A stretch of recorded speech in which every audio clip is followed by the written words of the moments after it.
warahmatullahi wabarakatuh. Kami mahasiswa Universitas Islam Negeri Wali Songo Semarang, Fakultas Syariah dan Hukum Prodi Ilmu Hukum. Mata kuliah Hukum Agraria kelompok 5.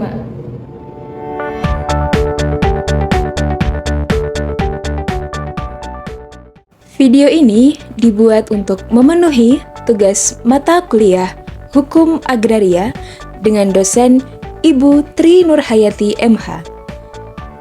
Pada kesempatan ini, kami akan menyampaikan materi mengenai tata guna tanah. Berikut pemaparan materi yang akan disampaikan oleh keempat anggota kelompok kami.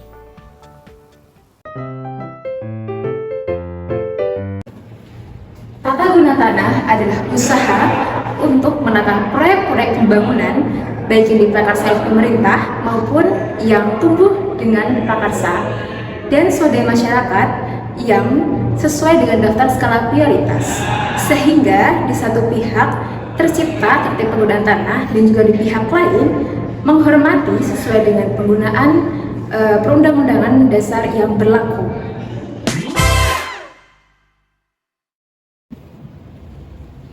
Selanjutnya, tujuan penatagunaan tanah. Berdasarkan Peraturan Pemerintah Nomor 16 Tahun 2004 tentang Penatagunaan Tanah, tujuan dari penatagunaan tanah ialah pemanfaatan tanah sebagai suatu kesatuan sistem untuk kepentingan masyarakat secara adil.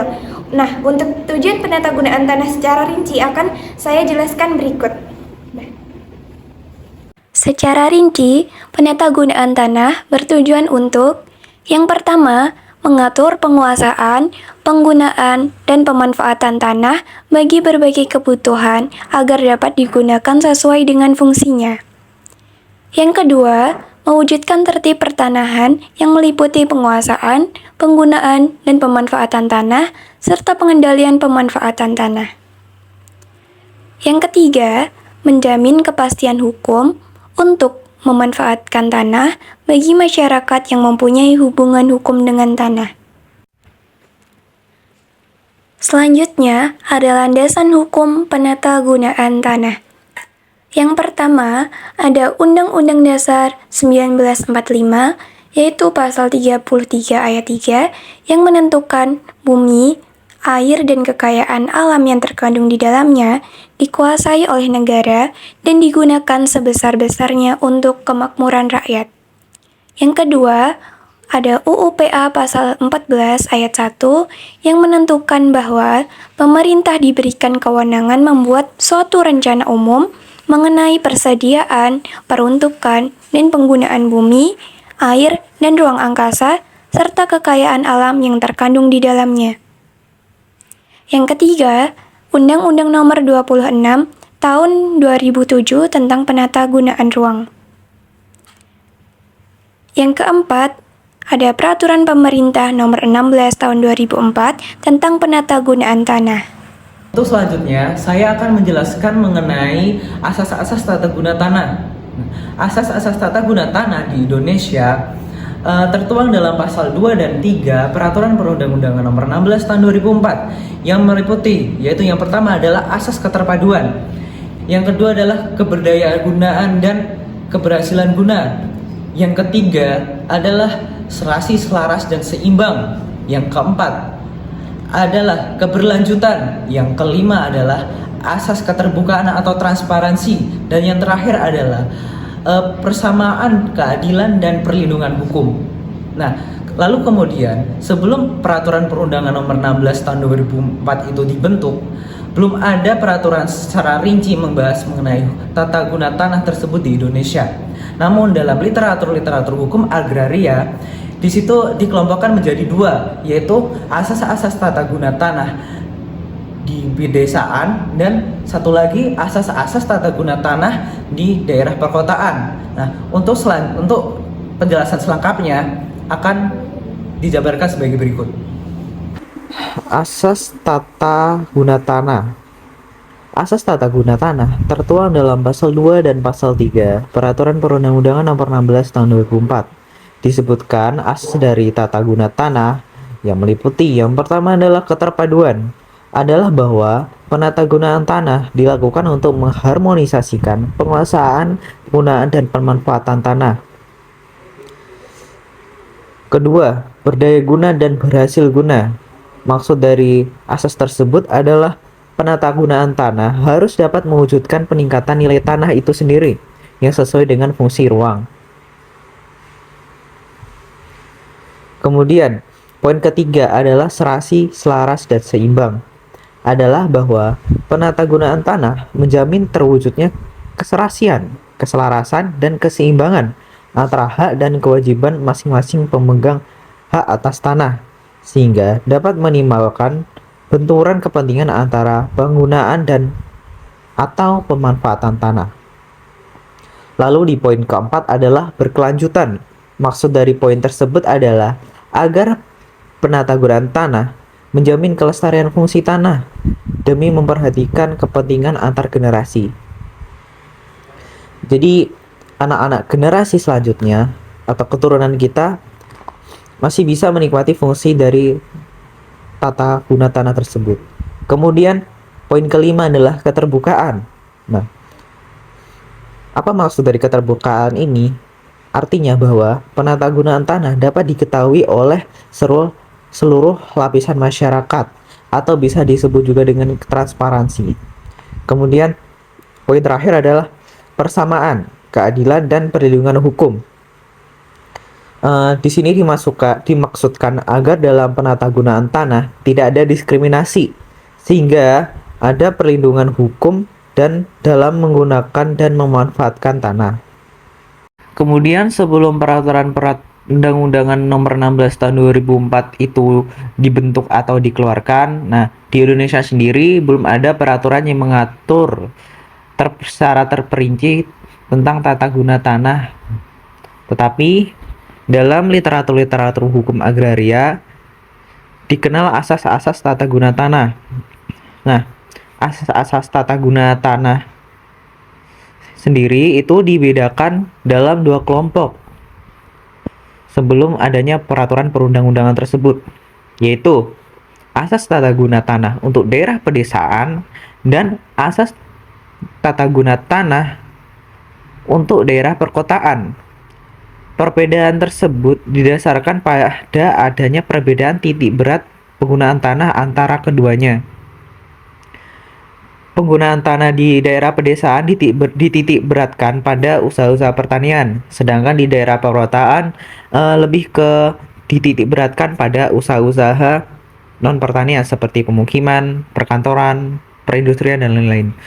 Kemudian asas tata guna tanah untuk pedesaan sendiri adalah LOSS. L adalah lestari, O adalah optimal, S adalah serasi, dan S yang terakhir adalah seimbang. Apa itu maksudnya? Ya, yang pertama adalah lestari. Lestari. Tanah harus dimanfaatkan dan digunakan untuk jangka waktu yang lama dengan tetap memelihara tatanan fisik tanah. Kemudian O adalah optimal.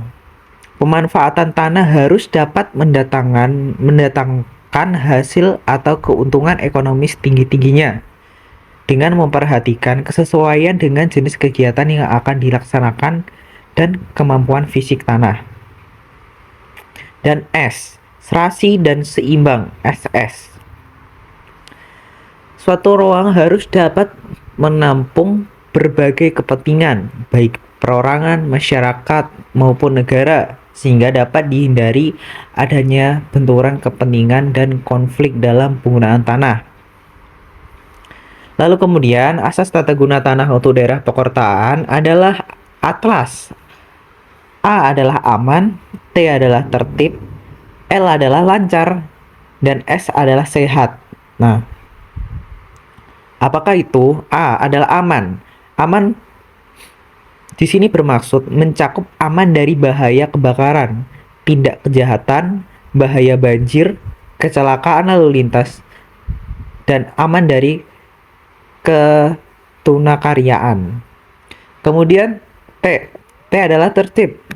Mencakup pengertian tertib dalam bidang pelayanan, tertib dalam penataan wilayah perkotaan, tertib lalu lintas, serta tertib akan hukum. L adalah lancar. Maksud dari lancar di sini adalah dalam pelayanan kepada masyarakat, seperti berlalu lintas dan lancar berkomunikasi dan lain-lain sebagainya. Kemudian sehat. S adalah sehat, yaitu sehat dari segi jasmani dan rohani dengan menyediakan fasilitas-fasilitas yang mendukung kebutuhan tersebut. Ya, seperti rumah sakit, sarana dan prasarana kesehatan dan lain-lain sebagainya. Kemudian kembali ke peraturan perundang-undangan nomor 16 tahun 2004 tersebut. Di situ dijelaskan tidak dibedakan antara asas penatagunaan tanah untuk daerah pedesaan dan daerah perkotaan. Jika dilihat lebih lanjut, maka beberapa asas penatagunaan tanah yang dikenal selama ini dalam literatur hukum agraria sudah terakomodasi dalam asas-asas peraturan perundang-undangan tersebut. Asas optimal termasuk dalam asas berdaya guna dan berdaya guna di mana penatagunaan tanah diharapkan mampu meningkatkan nilai tanah sesuai dengan fungsi dan ruang. Demikian juga asas rasi selaras dan seimbang hampir sama pengertiannya dengan asas rasi dan seimbang yang dikenal selama ini. Kemudian asas keberlanjutan mengandung pengertian yang sama dengan asas lestari. Asas-asas penatagunaan tanah yang dikenal selama ini dalam literatur agraria memang lebih rinci mengatur tentang penatagunaan tanah tersebut, karena asas tersebut membedakan tata guna tanah untuk daerah pedesaan dan perkotaan karena titik berat penggunaan tanah kedua daerah tersebut memang berbeda. Akan tetapi dalam peraturan perundang-undangan penatagunaan tanah ini terkandung asas-asas persamaan, keadilan dan perlindungan hukum yang memberikan persamaan dan perlindungan bagi pemilik tanah dan memanfaatkan tanah. Selanjutnya, ada 3 kegiatan penatagunaan tanah, yakni 1. Pengumpulan informasi atau inventarisasi dan informasi penatagunaan tanah. 2. Penyusunan neraca penatagunaan tanah. 3. Pola penyesuaian atau kebijakan penatagunaan tanah, yang selanjutnya akan saya jelaskan lebih rinci. Baik, untuk penjelasan materi selanjutnya, yaitu kegiatan pelaksanaan tata guna tanah yang pertama, pengumpulan data inventarisasi dan informasi penatagunaan tanah. Kegiatan ini berfungsi untuk mengetahui 1. Sebaran hak tanah, 2. Sebaran kelembagaan pengelolaan tanah, 3. Sebaran penggunaan tanah, serta 4. Sebaran pemanfaatan tanah. Kegiatan pelaksanaan tata guna tanah yang kedua yaitu penyusunan neraca penatagunaan tanah. Dilakukan analisa penatagunaan tanah yang meliputi 1. Analisa perubahan penggunaan tanah. Dalam analisa ini dilaksanakan antara lain inventarisasi luas dan letak perubahan penggunaan tanah pada kurun waktu tertentu dalam fungsi kawasan pada rencana tata ruang wilayah. Kemudian dilakukan overlay peta penggunaan tanah terbaru dan peta penggunaan tanah sebelumnya. Selanjutnya, hasilnya di-overlay terhadap peta rencana tata ruang wilayah. Hasil dari analisa ini adalah peta perubahan penggunaan tanah. Analisa kedua yaitu analisa kesesuaian penggunaan tanah terhadap rencana tata ruang wilayah. Dalam analisa ini, dilihat kesesuaian penggunaan tanah saat ini terhadap fungsi kawasan dalam RT/RW melalui overlay penggunaan tanah dengan RT/RW. Sebagai alat bantu dalam menentukan kesesuaian, disusun matriks kesesuaian penggunaan tanah terhadap fungsi kawasan dalam RT/RW. Hasil dari analisa ini adalah peta kesesuaian penggunaan tanah. Analisa selanjutnya yaitu analisa prioritas ketersediaan tanah, yakni melihat prioritas ketersediaan tanah berdasarkan kondisi penggunaan dan penguasaan tanah serta arahan fungsi kawasan dalam RT/RW. Melalui overlay, peta penggunaan tanah dan peta gambaran umum penguasaan tanah, diidentifikasi tanah-tanah yang dapat dikategorikan masih tersedia, yaitu pada penggunaan tanah non-budidaya dan belum ada penguasaan tanah skala besar. Selanjutnya, tanah-tanah yang tersedia tersebut di-overlay dengan RT/RW, sehingga diperoleh ketersediaan tanah-tanah untuk kegiatan budidaya sesuai dengan fungsi kawasan serta tanah-tanah yang tersedia. Terbatas untuk kegiatan yang berfungsi lindung. Kegiatan pelaksanaan tata guna tanah yang terakhir adalah pola penyesuaian atau kebijakan penata gunaan tanah. Pola penyesuaian merupakan langkah-langkah yang diambil sesuai dengan hasil analisis yang telah dilaksanakan. Hasil atau produk kegiatan pelaksanaan tata guna tanah. Salah satu produk yang dihasilkan dari kegiatan penatagunaan tanah oleh Badan Pertahanan Nasional adalah peta. Peta yang dihasilkan oleh BPN antara lain peta neraca penatagunaan tanah, peta analisa perubahan penggunaan tanah, peta kesesuaian penggunaan tanah dengan tata ruang, peta ketersediaan tanah, peta kesesuaian peruntukan penggunaan tanah atau komoditas pertanian, perkebunan, perumahan, dan lain-lain, serta peta persediaan tanah.